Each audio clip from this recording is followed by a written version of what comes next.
The stench of fear and desperation hung thick in the Meridian District's underground market, a maze of tunnels beneath Astoria's gleaming upper city where the unwanted were sold and broken. Lissa Caldress pressed herself against the damp stone wall, trying to suppress the sweet honeyed scent that marked her as an omega. The suppressants she'd taken at dawn were already wearing off. She could feel it in the way several alphas had started turning their heads when she passed, nostrils flaring with interest. Her younger brother Tam lay fevered at their neighbor Sarah's home 3 districts away, burning with the sickness that had claimed so many in the lower wards this winter. The medicine he desperately needed would cost more than she made in 3 months at the textile mill where she pretended to be a beta, hiding her true nature behind suppressants and careful distance. She'd come to this terrible place with an even more terrible plan, hoping to find dropped coins during the chaos of the auctions, perhaps a purse fallen from some wealthy buyer's pocket. Next lot. The auctioneer's voice cracked like a whip across the crowd. A foreign alpha, captured at the border. Origin unknown, pack unmarked, refuses to give his name. The crowd surged forward as guards dragged a figure onto the raised wooden platform. Even from her position at the crowd's edge, Lisa could see he was different from the usual broken prisoners. This one still had fight in him, dignity despite chains. "Unhand me." The voice was deep, commanding despite his circumstances. Each word carried an accent she couldn't place, something ancient, from far beyond Astoria's borders. "You have no legal right to sell me. I've committed no crime." The crack of a shock rod cut him short, electricity coursing through his body. He stumbled but didn't fall, and when he straightened, Lissa's breath caught in her throat. He was enormous, even by alpha standards, shoulders broad enough to fill a doorway, arms corded with muscle despite obvious starvation. His clothes, though torn and bloodied, bore the kind of intricate stitching she recognized from her work at the mill. Fabric that would cost more than most people saw in a lifetime. Dark hair fell across sharp, aristocratic features that belonged in a palace, not this fetid pit. But it was his eyes that held her frozen, amber like liquid gold, burning with a fury that made the guards step back despite their weapons and his chains. "Special item tonight," the auctioneer announced with obvious relish, rubbing his hands together. "An alpha who refuses to reveal his pack or lineage. Could be a rogue, could be an exile, could be worse. The Shadowbane poison in his system makes him manageable." Shadowbane. Lissa's blood chilled. She'd heard whispers of the poison in the textile mill, created specifically to kill alphas. It worked slowly over 2 to 3 weeks, gradually weakening them while causing excruciating pain. Dark veins traced up his neck from beneath his collar, spreading like cracks in glass. At 3 days in, he'd be weakened but far from death's door. "We'll start the bidding at 100 silver marks. 200 gold crowns," a woman's voice rang out, silencing the crowd. Lady Narcissa Volt glided forward, her crimson dress making her look like spilled blood against the grimy stones. Infamous throughout Astoria for collecting unusual alphas for her fighting pits, she studied the prisoner with the calculating gaze of someone appraising livestock. "He'll make excellent entertainment," she purred, circling the platform like a vulture. "The crowd does so enjoy watching the proud ones break. They last longest, provide the best shows." The poisoned alpha's eyes swept the crowd with desperate intensity, searching for something, someone. Then, impossibly, they locked onto Lissa's. She saw his nostrils flare, watched his expression shift from desperation to shock to something like hope. He could smell her. Through her failing suppressants, through the crowd's stench, through his own pain, he knew exactly what she was, an unmated omega, hiding in plain sight. His lips formed one word silently: "Please." Something inside her stirred, not just sympathy, but recognition. Her suppressed Omega instincts, dormant for so long, suddenly blazed to life. This Alpha wasn't just important, he was essential, necessary, hers. 200 gold crowns going once. Lissa's hand moved to her pocket, fingers closing around the 3 silver marks that represented everything she had. Tam's medicine money, their food for the week, their last hope. Going twice. The rational part of her mind screamed to stay silent, to think of Tam, to remember that Sarah could only watch him for another day at most. But her Omega nature, suppressed for 26 years, refused to be silenced any longer. Wait! The word tore from her throat before she could stop it. The entire market turned to stare, hundreds of eyes fixed on her small form. Lady Volt's gaze narrowed to deadly slits. I invoke the law of first claim. Her voice rang out clearer than she'd expected. Gasps rippled through the crowd like wind through wheat. The ancient law hadn't been used in decades, a relic from times when Omegas had more rights. It allowed any unmated Omega to claim a prisoner Alpha for the minimum bid if no pack bond existed between them. The auctioneer laughed, harsh and disbelieving. You? You're unclaimed, unprotected. What pack speaks for you, girl? The law doesn't require pack approval for first claim, Lissa said, her voice growing stronger as she recalled the old texts she'd read in stolen moments. Only that I be unmated and he be unbonded. I smell no mate mark on him. The law is outdated, Lady Volt snarled. The law is absolute. An enforcer in the black uniform of the city guard stepped from the shadows, his scarred face impassive. If she can pay the minimum bid, the Alpha is hers. Unless Lady Volt wishes to challenge the ancient codes before the magistrate? The threat was clear. Lady Volt's jaw clenched. This isn't over, she hissed at Lissa. Lissa approached the platform on trembling legs. The poisoned Alpha watched her with something like wonder. Up close, she could see the pain he was hiding, the way his muscles trembled with the effort of standing straight. 3 silver marks, she said, placing them on the podium. The legal minimum. The auctioneer took the coins with obvious reluctance. Someone shoved ownership papers into her hands, crude parchment that made her stomach turn. The guards unlocked the Alpha's shackles and immediately stepped away. He swayed on his feet, and without thinking, Lissa moved forward, sliding under his arm to support him. The moment their skin touched, electricity shot through her entire body, not painful, but overwhelming, like lightning choosing her as its path to ground. The Alpha made a sound, half gasp, half growl, and his scent intensified, wrapping around her like a physical thing.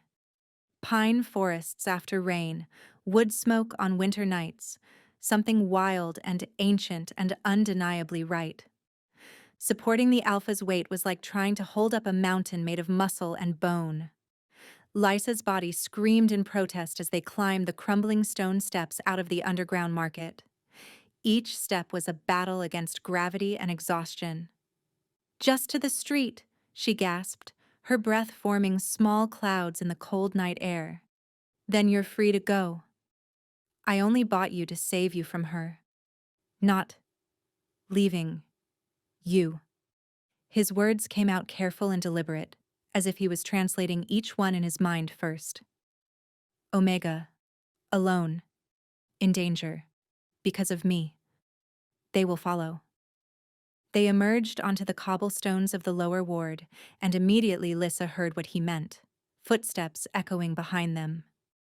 Multiple sets. Lady Volt's men, no doubt, unwilling to let their mistress be humiliated without consequence. My room, she said urgently, calculating distances in her mind. It's not far.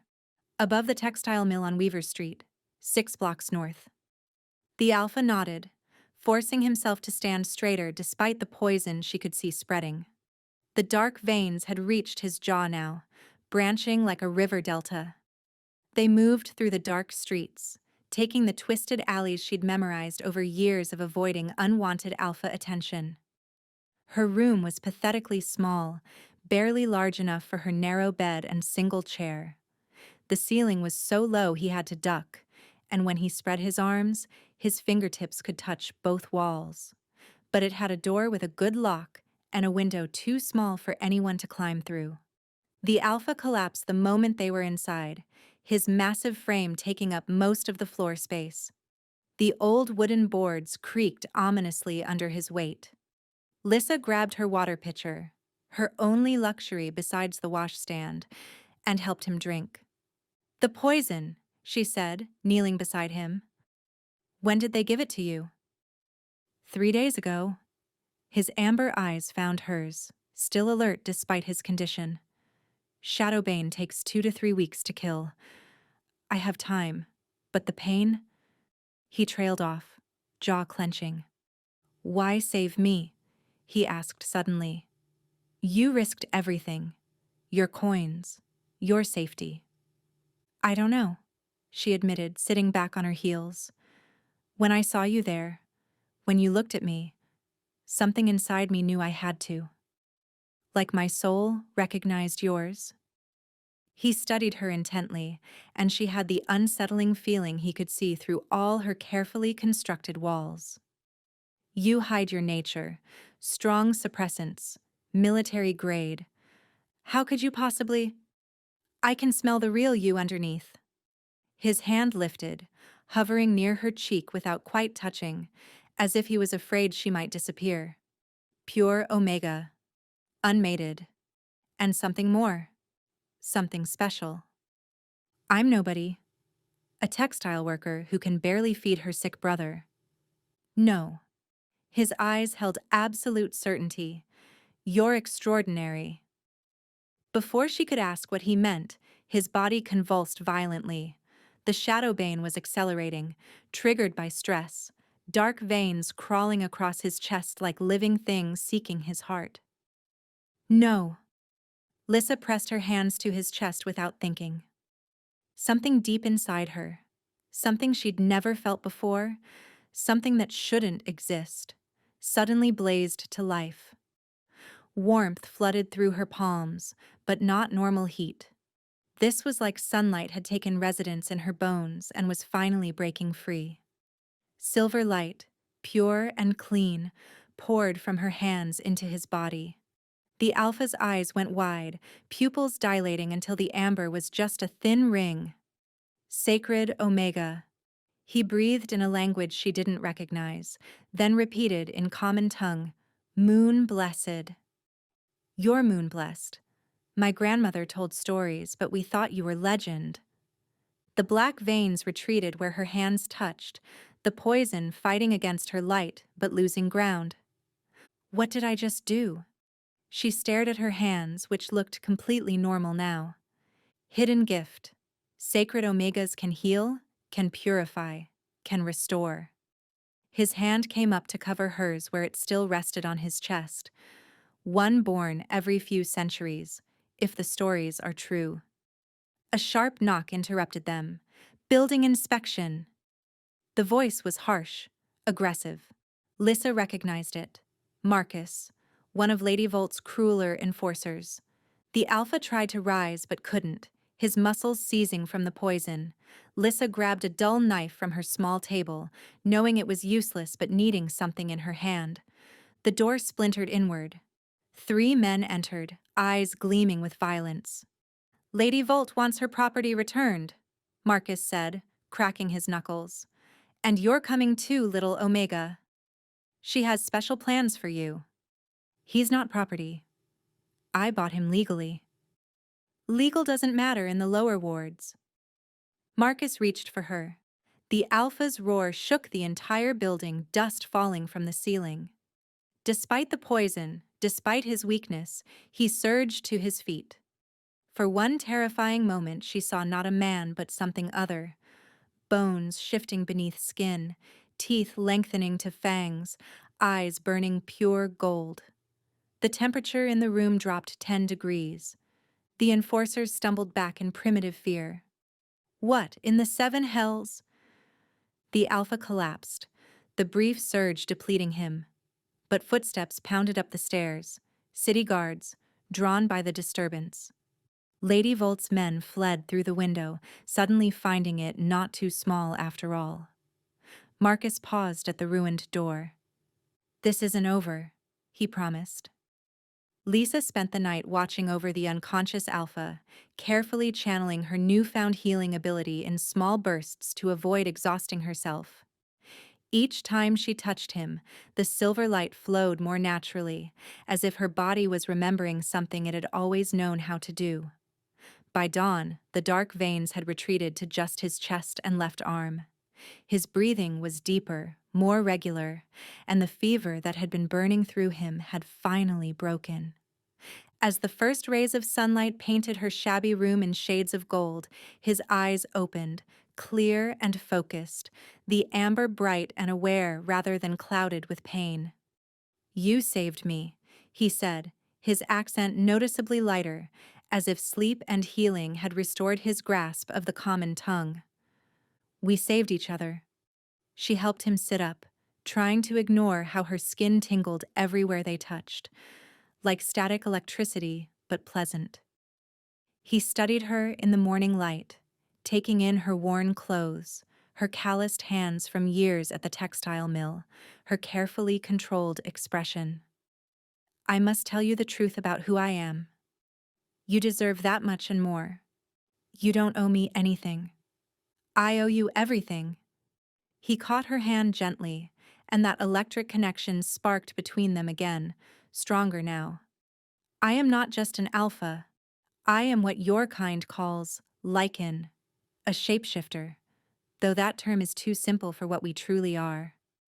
Lissa's breath caught. "That's impossible. Lichens are myths. Stories told to frighten children about the shapeshifters who once ruled before the Great Purge 300 years ago. Hidden, not myths." His thumb traced her palm absently, sending shivers up her arm. "We retreated to the northern territories after the Purge, built our kingdom far from human lands where we could live freely. I am Kael Darkhaven, Alpha King of the Northern Territories, Lord of the Seven Packs. The Alpha King." She'd bought the Alpha King of the Lichens for 3 silver marks. The absurdity of it made her want to laugh hysterically or cry. "Your Majesty," she started to pull away, suddenly acutely aware of how inappropriate this was, the gulf between them vast as an ocean. "No." His grip remained gentle but firm. "Here, in this room, I am just Kael. The man you saved from slavery and worse. The man whose wolf recognized you the moment our eyes met." "Recognized?" The word came out as barely a whisper. "As mate." He said it simply, as if it wasn't earth-shattering. "True mate. The one my wolf has been searching for since I came of age 40 years ago." The word hung between them like a physical thing. Lissa's Omega instinct sang in recognition, every suppressed part of her nature suddenly screaming, yes, him, yours, mate, bond, claim. But her rational mind rebelled against the primitive pull. "That's not...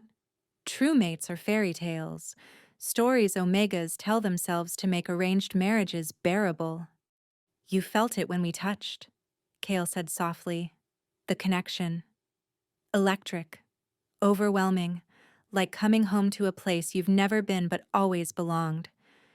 She had felt it. Still felt it.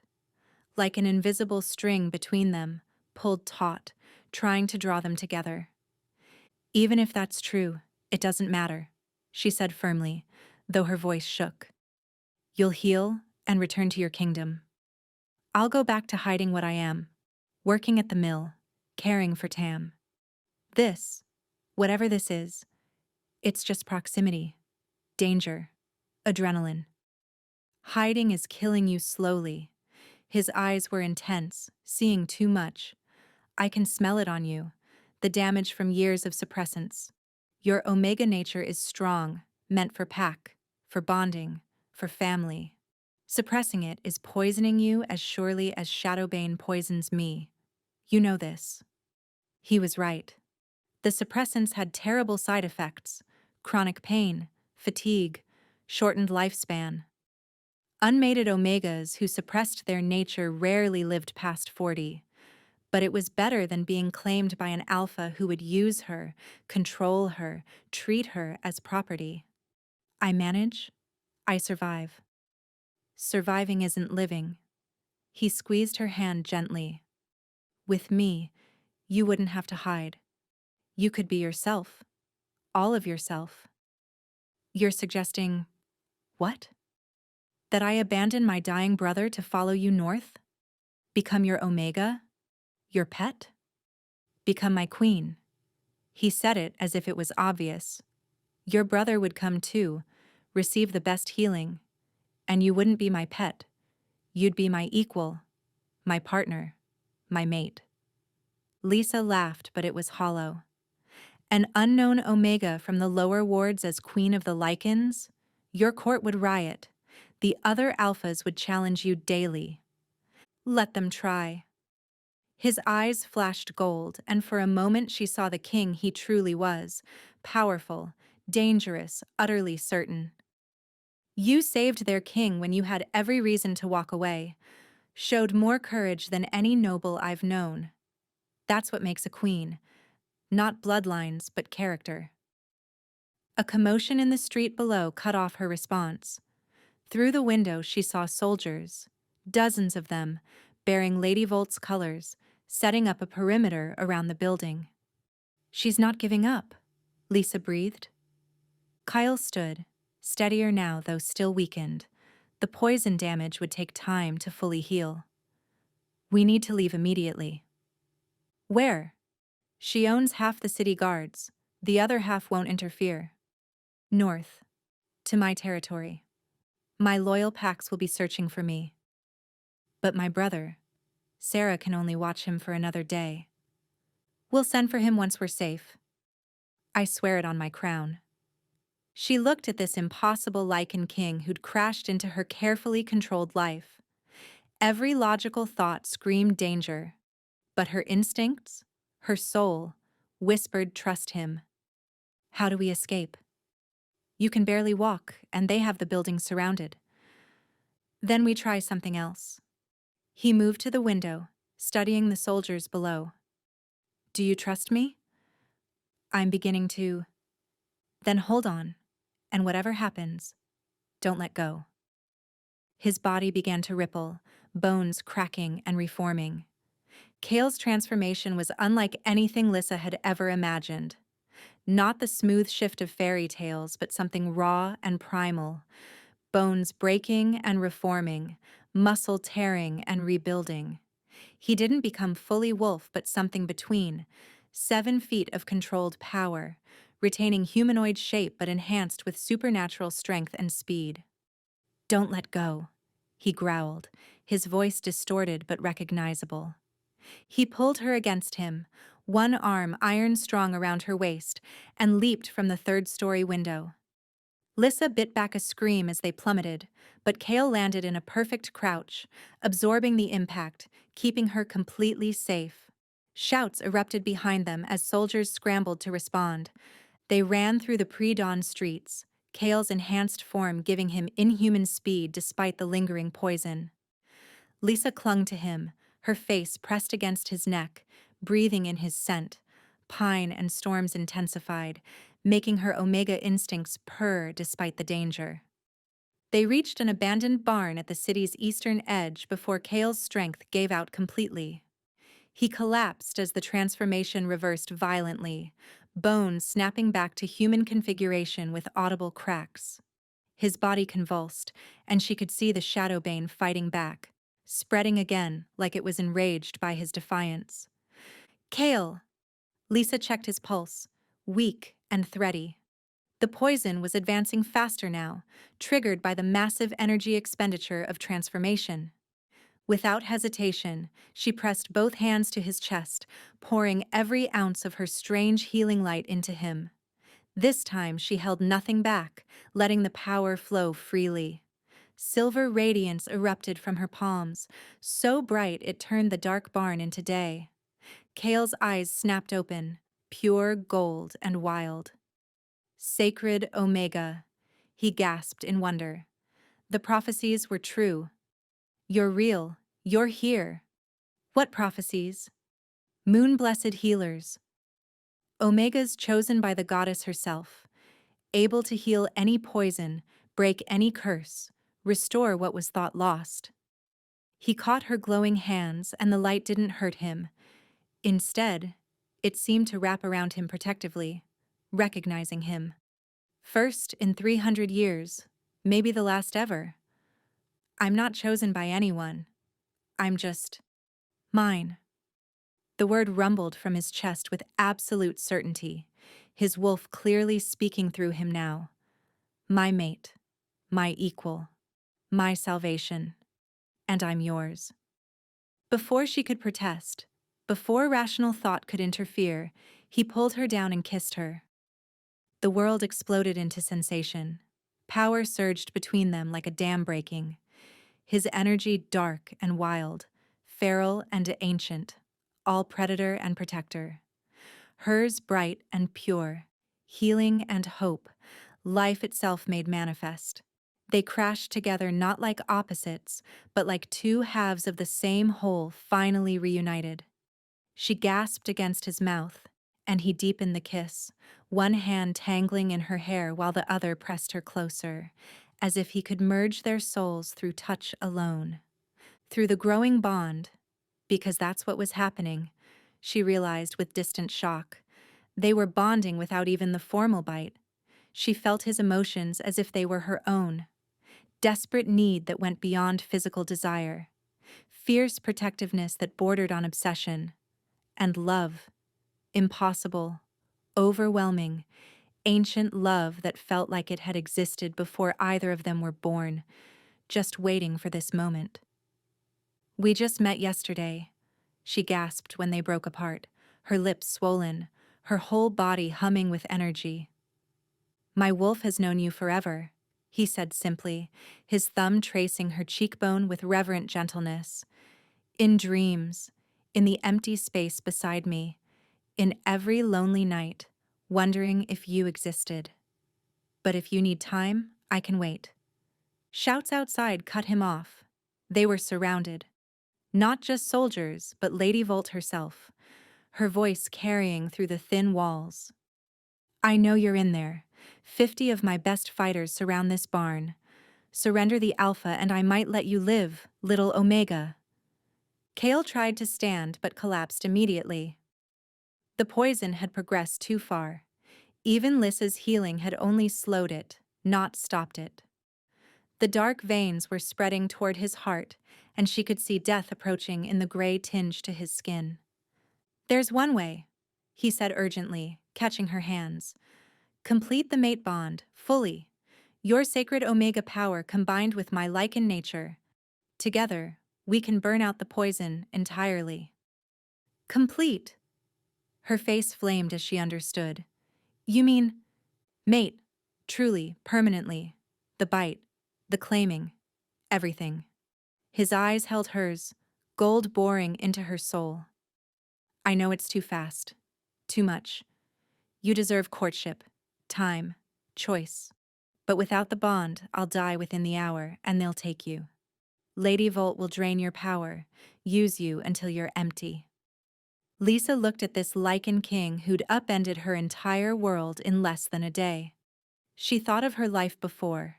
26 years of hiding, alone, slowly dying from suppressing her nature. Always afraid, never belonging, existing but not living. Then she thought of Tam, of Sarah who could watch him one more day, of the promise in Kale's eyes that her brother would be safe. I was dying anyway, she said softly, slowly, quietly, but dying. At least this way I choose how. I choose who. I choose you. Is that truly a yes? Hope blazed in his eyes alongside something deeper. Reverence, gratitude, love so profound it took her breath away. Yes, I choose you, Kale Darkhaven. His eyes flashed with triumph and joy. He pulled her close, his lips finding the junction where her neck met her shoulder, the traditional mating spot where the mating gland lay dormant until activated by an alpha's bite. "This will hurt," he warned, his breath hot against her skin, "but only for a moment. Then you'll be mine forever." "And you'll be mine," she countered, understanding instinctively that the bond went both ways. "Always," he agreed. His teeth sank deep, and pain lanced through her. Sharp, overwhelming, but somehow right, like her body had been waiting for this moment since birth. Then the pain transformed into pleasure so intense she cried out, her nails digging into his shoulders. Power flooded the bond, not just healing, but transformation. She felt herself changing at the molecular level, every cell rewriting itself to match his, to complete him. "My turn," she gasped, and bit him in return, instinct guiding her to the exact right spot. The double bond exploded between them like a star being born. The Shadowbane poison simply evaporated, burned away by their combined power. Kale's strength returned, not just restored, but amplified tenfold. And Lissa felt her sacred Omega nature fully awakening for the first time, not just healing, but something legendary, something that could reshape the world. The barn door shattered. Lady Volt stood in the doorway with her fighters, her perfectly composed face twisted with rage that made her look inhuman. "Kill them both. I want their heads on pikes." Kyle rose, fully healed, fully transformed.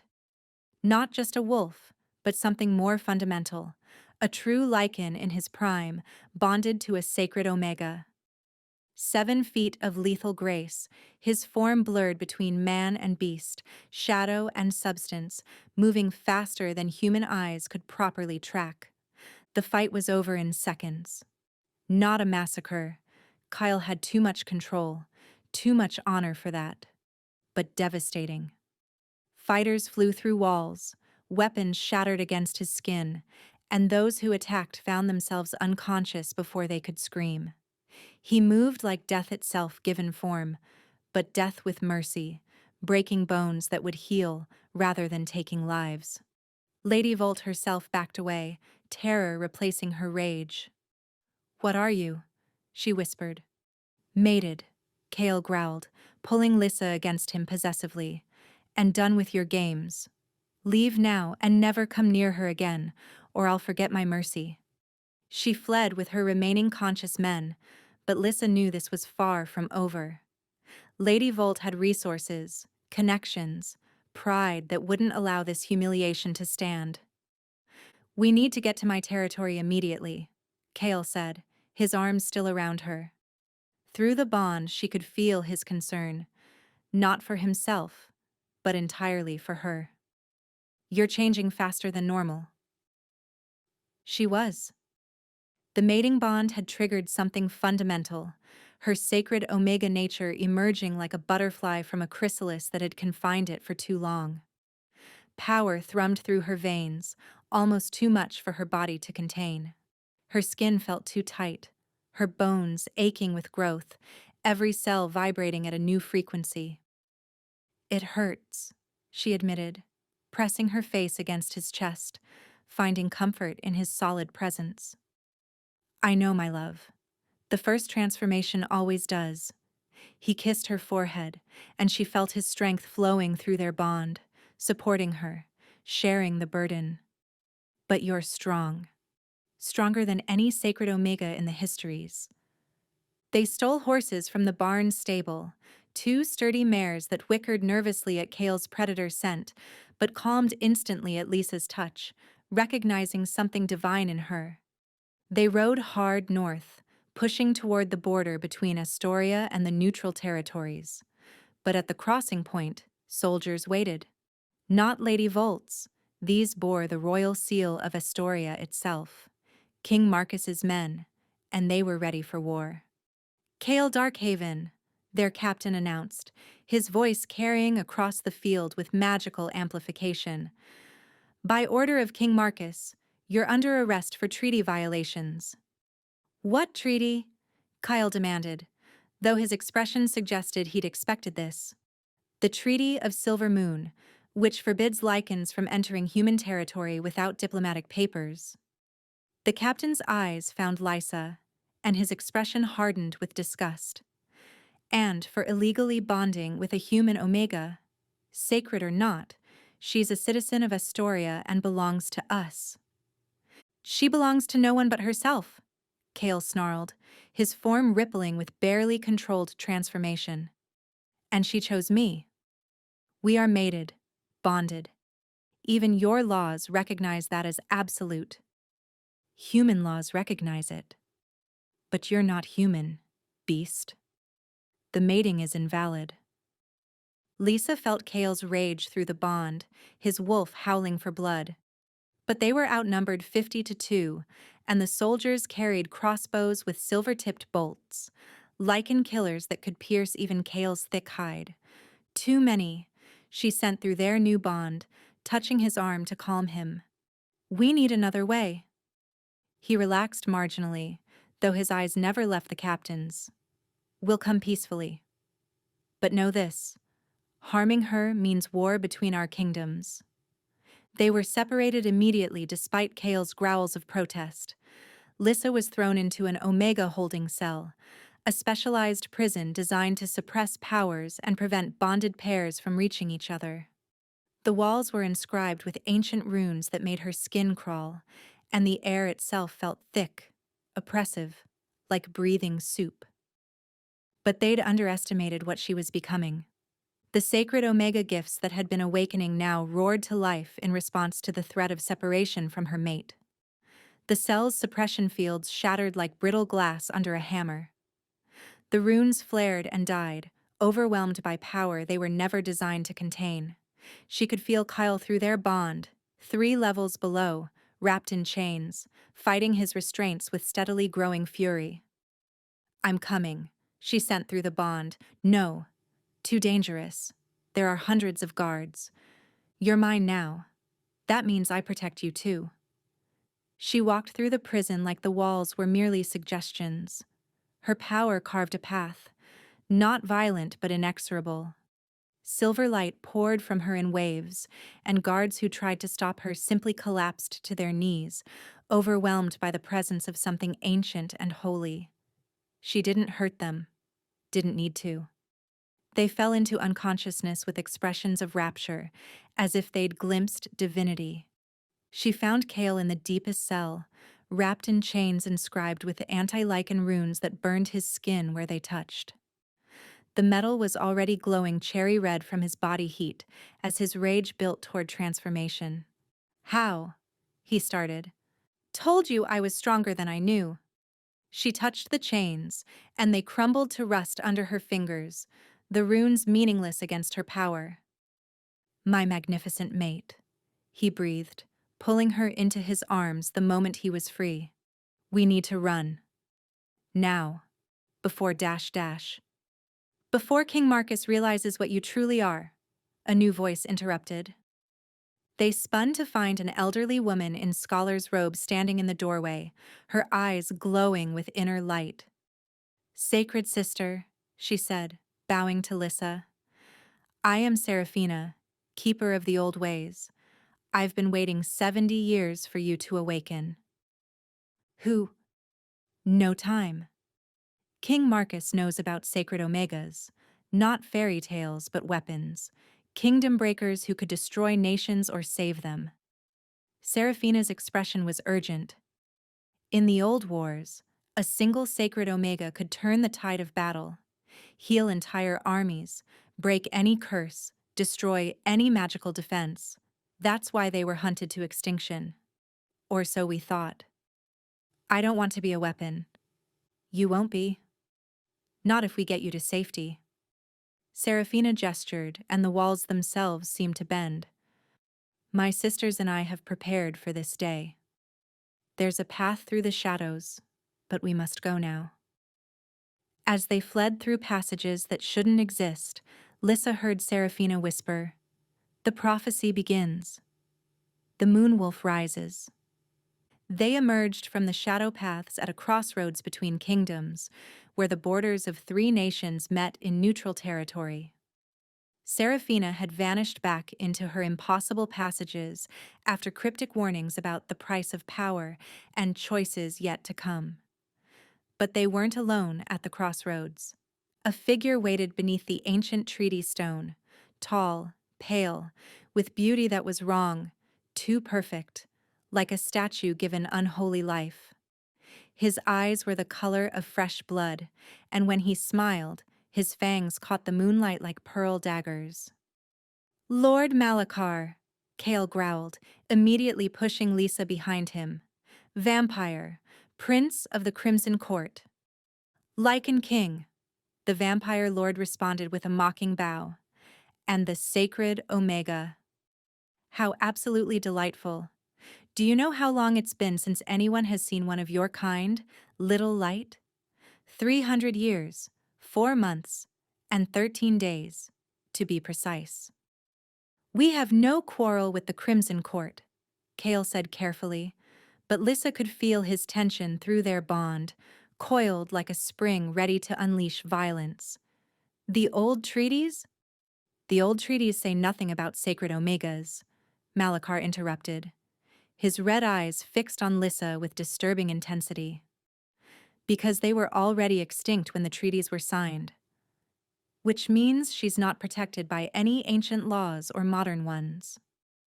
More vampires emerged from the shadows, dozens of them, moving with inhuman grace, surrounding them in a slowly tightening circle. Some wore nobles' clothes, others dressed as servants, but all had the same hungry expression. "What do you want?" Lisa asked, stepping beside Kale despite his attempt to keep her back. "Your blood, naturally." Malachar said it casually, as if discussing wine preferences. "Sacred Omega blood is the only substance that allows vampires to walk in daylight. 1 drop would grant an hour of sun. A vial would give a week. Can you imagine what we'd pay for such freedom?" "Touch her and die," Kale snarled, his form rippling with barely contained transformation. "Such passion. But you're both exhausted from your escape, your transformation, your bonding." Malachar's smile widened. "My people, however, are fresh. And so, very, very hungry." The attack came from all sides at once. Kale and Lisa fought back to back, her silver light burning any vampire who got too close while his claws and teeth tore through others. But there were too many, and they weren't trying to kill.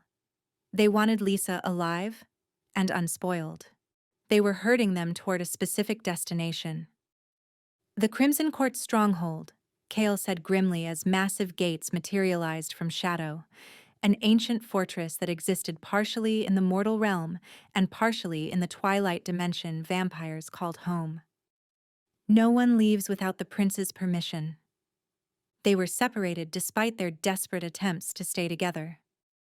Lisa was thrown into a cell that existed between dimensions, walls made of crystallized twilight, neither fully real nor completely immaterial. Even her sacred Omega power couldn't break through. It was like trying to grasp smoke or punch water. Malachar visited her alone, studying her through the dimensional barrier with the detached curiosity of a scientist examining a specimen. "Your blood is precious beyond measure," he said conversationally, producing a crystal goblet filled with something dark. "But I've been thinking of something even more valuable. Turn you into a vampire, the first sacred Omega vampire in existence, and you'd become something unprecedented, able to walk in daylight, heal or destroy at will, create bonds with any creature. You'd be a goddess." "I'd rather die than become a monster." "Monster?" Malachar looked genuinely hurt. "We're not monsters, merely predators. Like your mate, he kills to protect. We kill to survive. The only difference is dietary preference." "There's another difference. He has a soul." "Souls are overrated." Malachar's expression turned serious. "But let me offer something else. Refuse my generous offer of immortality, and I'll drain your mate dry while you watch." Sacred Omega blood might be precious, but Lycan King blood is also quite valuable, less rare now that I have both of you. Through the bond, she felt Kale fighting against dozens of vampires in another cell. They were toying with him, wearing him down slowly, bleeding him bit by bit. His rage and desperation crashed through their connection in waves. Don't listen to him, Kale sent through the bond. Whatever he wants, refuse. I'll find a way. But watching him fight, feeling his pain as if it were her own, she couldn't bear it. If I agree to the turning. The fortress shook. Not an earthquake, but something more fundamental, like reality itself was being challenged by an impossibility. A roar echoed through the halls that wasn't vampire, wasn't Lycan, wasn't anything that should exist in this world. No, Malachar breathed, his perfect face showing genuine fear for the first time in centuries. The Moon Guardian ritual was lost, destroyed, forbidden. The door to Lissa's cell didn't break. It simply ceased, erased from existence by something that defied physics. Kale stood there but transformed beyond anything she'd seen or imagined. Not wolf, not man, but something archetypal, something that belonged in humanity's oldest nightmares and dreams. Shadow and moonlight wrapped around him like living armor. His eyes weren't just gold, but actual stars, burning with nuclear fire. Power radiated from him in waves that made reality ripple. Not lost, hidden. His voice was layered with harmonics that made her bones vibrate. And my mate's power awakened it fully. We are becoming something new, vampire. Something your kind should fear. Malachar attacked with speed beyond human perception, centuries of combat experience behind every strike. But Kale had transcended normal classification. He moved between dimensions, struck from angles that shouldn't exist, and where his claws touched, vampire flesh simply unraveled. The battle was brief but devastating, ending when Kale tore Malachar's head from his shoulders with casual ease. The ancient vampire's body dissolved into ash and shadow, and with their prince's death, the Crimson Court's power structure crumbled instantly. Some vampires fled immediately, others surrendered, and a few tried to fight and met swift, final deaths. How? Lissa asked as Kale pulled her into his arms, his form slowly stabilizing back to mostly human, though traces of starlight still danced in his eyes. You, he said simply, kissing her with desperate relief. Our bond. Your sacred Omega power mixed with my Lycan blood. We're creating something unprecedented. Evolution in real time. They fled the collapsing fortress as its dimensional anchors failed without Malachar to maintain them. Outside, Kale's pack had assembled. Not just the few dozen she'd expected, but hundreds. Word had spread through the Lycan networks that their true king lived and had found his sacred mate. My king, they said in unison, kneeling. But Kale only had eyes for Lissa. Are you hurt? No. But Kale, we need to talk about what you've become, that transformation. Later, he said urgently. First, we get Tam. Then we reclaim my throne from my treacherous cousin. Then we discuss how we're apparently fulfilling prophecies neither of us knew existed. Through their bond, she felt his determination and something else, fear. Not of enemies, but of what they were becoming together. They reached Kale's kingdom 3 days later, Tam safely rescued and traveling with them under heavy guard. The boy had taken the revelation of his sister's new nature and mate with remarkable composure, mainly excited about living in a castle and meeting real werewolves. The pack had accepted him immediately as their queen's kin. But the northern territories were in chaos. Kale's cousin Theron had claimed the throne using blood magic to fake Kale's death, convincingly enough that even the pack bonds had believed it. The kingdom was split between those who accepted Theron's rule and those who felt something was wrong but couldn't prove it. Challenge him immediately. Eric, Kale's loyal beta urged as they made camp at the border. Single combat. The pack will follow strength. But Lisa was deteriorating rapidly. The constant danger, the forced evolution of her powers, the strain of their flight. Her human body wasn't designed to contain the amount of power now flowing through her. She collapsed during their planning session, silver light leaking from her skin like blood. "She needs the lunar transformation," announced Mora, the pack's ancient healer, after a frightening examination. "Her human form is rejecting the sacred Omega power. Without the ritual, she'll burn out within days." "What ritual?" Kyle demanded, cradling Lisa against him. "Sacred Omegas must choose. Remain human but lose their powers forever, or transform fully into something new. The triple moon rises tonight, a coincidence that occurs once per decade. It's the only chance for 10 years. "I'll do it," Lisa said immediately, though she could barely stand without support. "The success rate is 1 in 10, Mora warned gravely. "Most die in the transformation, their bodies unable to reconcile human and divine nature. Without it, you die anyway within 3 days. The power will consume you from inside." That evening, as 3 moons rose in perfect alignment, white, red, and blue, Lissa stood in the sacred grove where generations of lichen alphas had undergone their first transformations. The entire pack had gathered, forming concentric circles around her. Even wolves from other territories had come, drawn by rumors of a sacred Omega's awakening. "You don't have to do this," Kale said, holding her hands. Though they both knew it was a lie, she did have to. Through their bond, she felt his terror of losing her.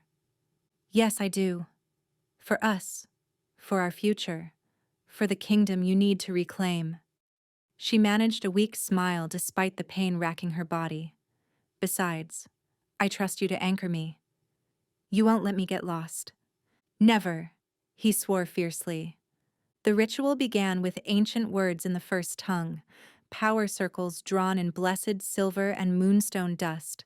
The triple moonlight focused through crystal formations that had stood since before recorded history, concentrating lunar energy into beams of pure transformation.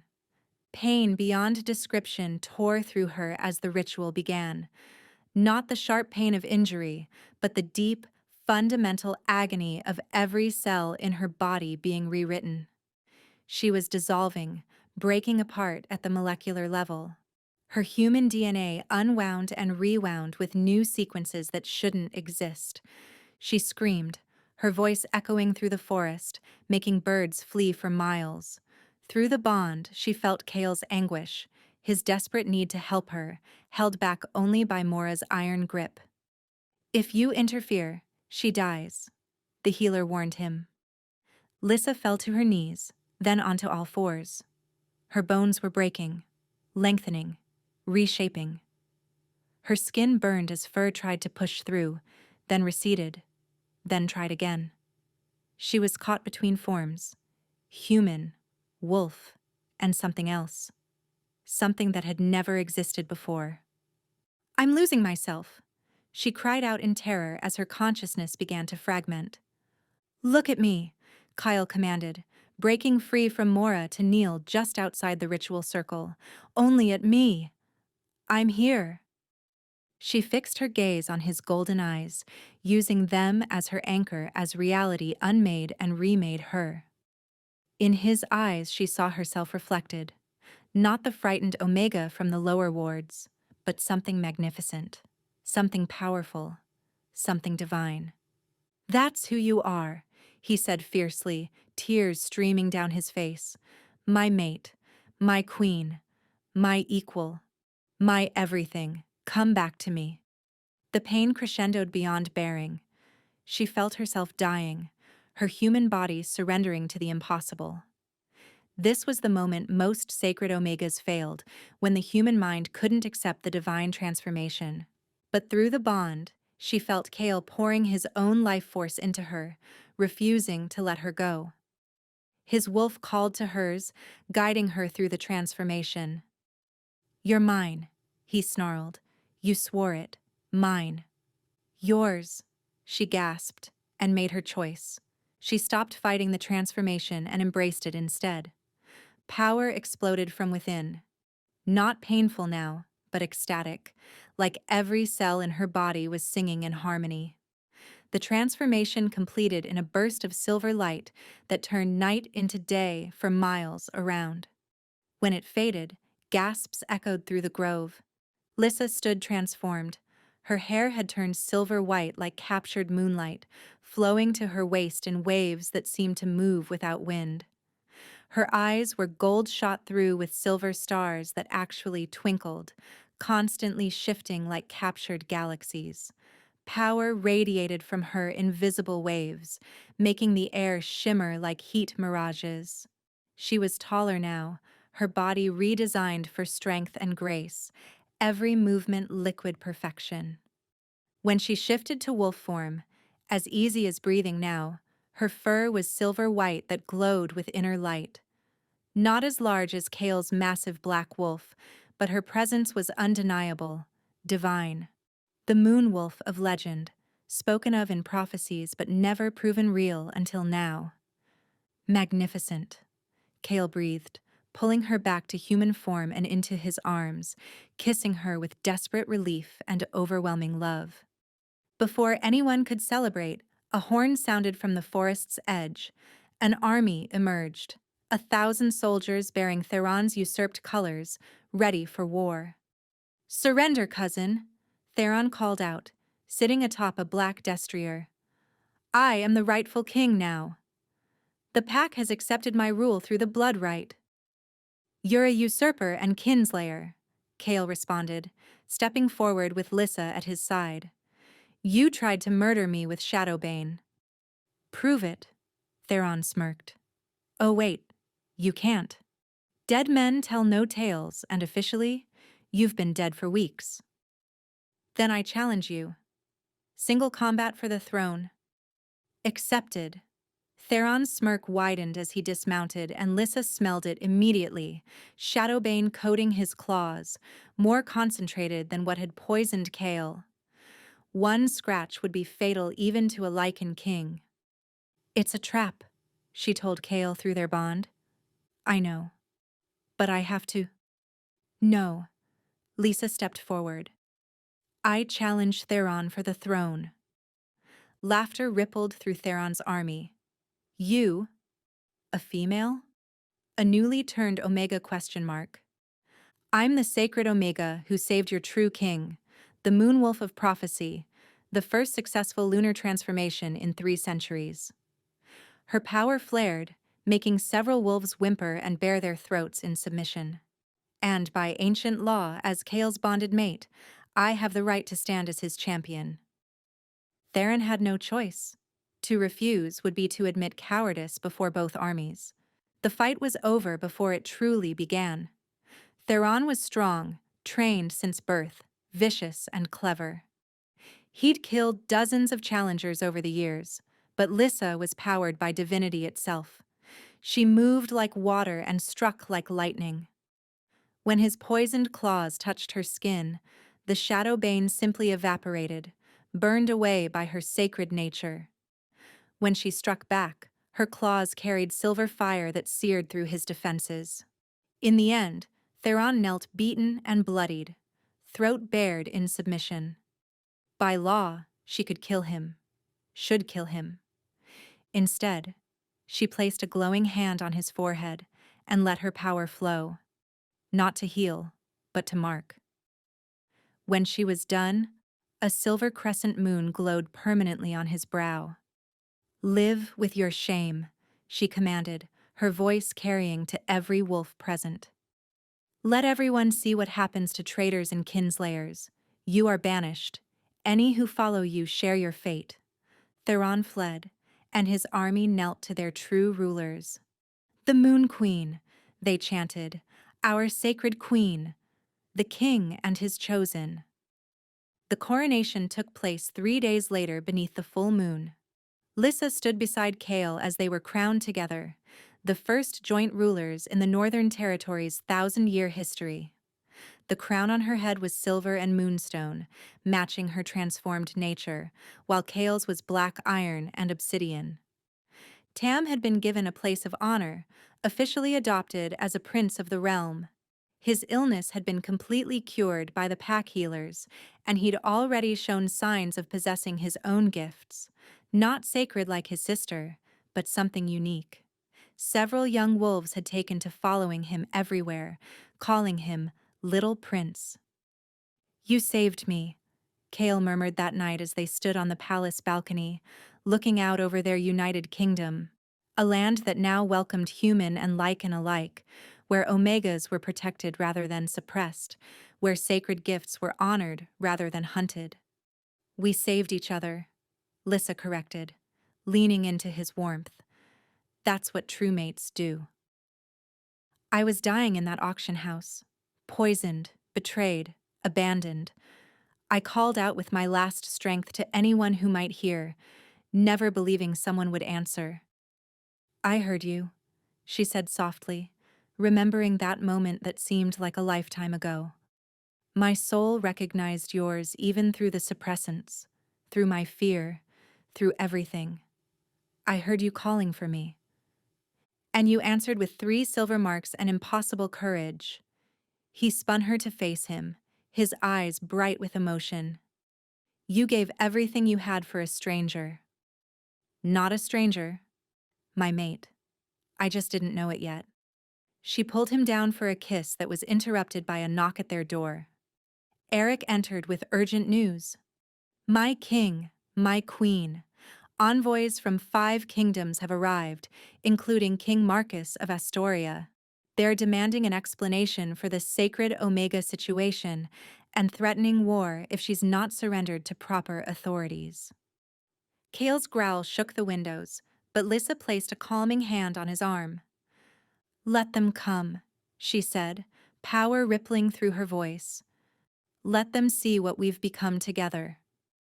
They want the sacred Omega? They'll get the Moonwolf Queen and her guardian king. We are not prey to be hunted anymore." "You've grown fierce, my love," Kyle said with pride. "You taught me that power isn't about strength alone. It's about protecting what matters." She looked out at their kingdom, at the wolves and humans living in harmony below. "This matters. Our people matter. The future we're building matters." The next morning, they faced the 5 kingdoms' representatives in the Great Hall.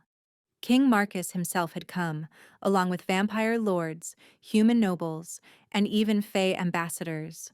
All wanted to claim or control the sacred Omega. "She belongs to humanity," King Marcus declared. "Her power should serve all kingdoms, not just one." "She belongs to herself," Kale snarled, "and she has chosen." "The choice of one Omega cannot supersede the needs of—" Lissa stood, and her power filled the hall like a living thing.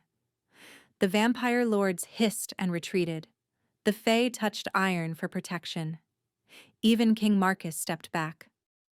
"I am not a weapon to be wielded," she said, her voice carrying absolute authority.